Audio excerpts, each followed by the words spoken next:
omnicellular, ecellular, which means every cell arises from a pre-existing cell. Hello my dear students, welcome to Kanika classes. In this class, we will discuss more about the cell. As in my last video, we have seen the basic structure and parts of a cell. In this video, I will be telling you some more important questions from this chapter. But do you know who discovered cell? Yes, Robert Hooke in 1665 for the very first time discovered the cell. He has seen the cell in dead tissues of cork of a bark of a tree. So let us see what all important topics are there in the chapter. Cells increases in number as well as size.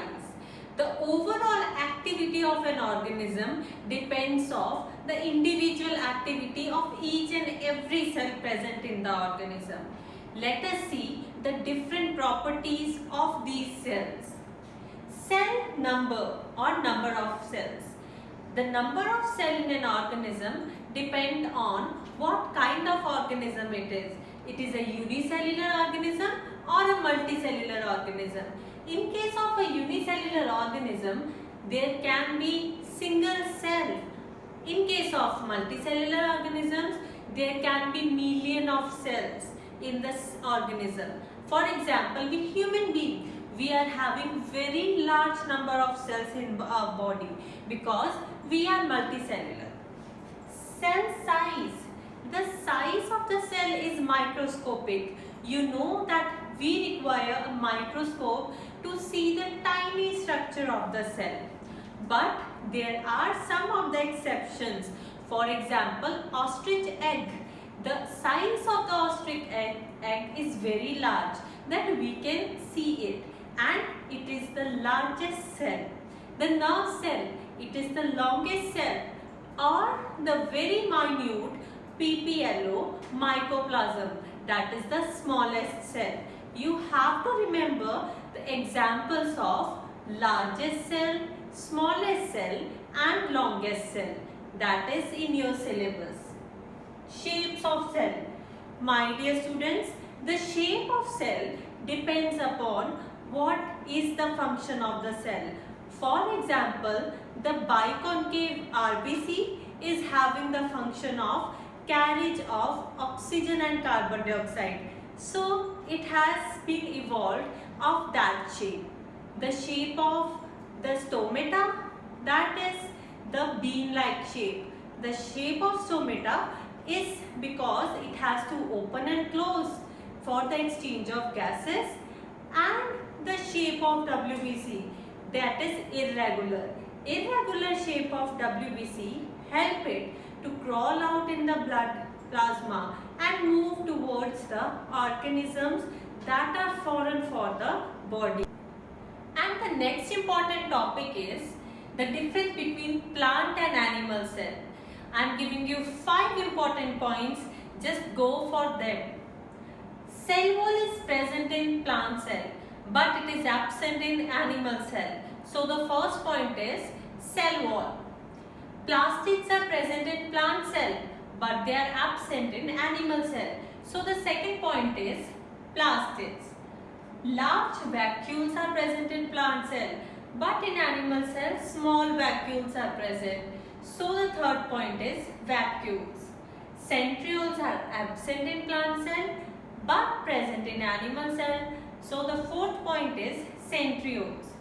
Nucleus is at a corner in case of plant cell and in the middle or center in case of animal cell. So the 5 things that you have to mention here in the difference between is cell wall, plastid, vacuoles, centrioles and nucleus.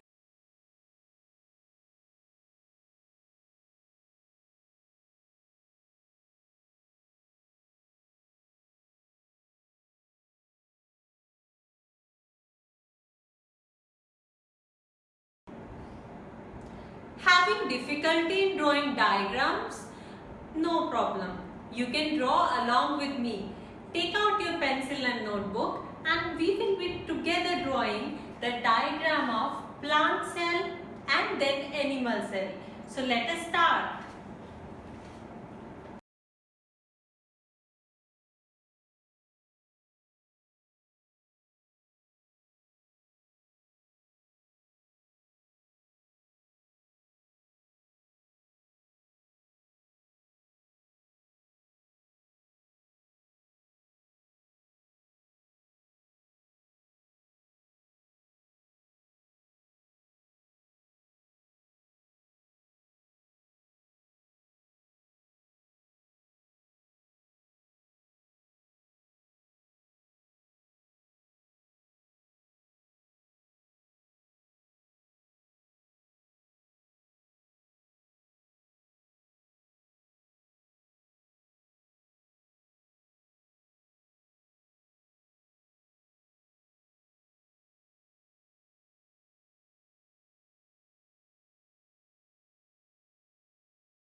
So students, this was all about plant and animal cell.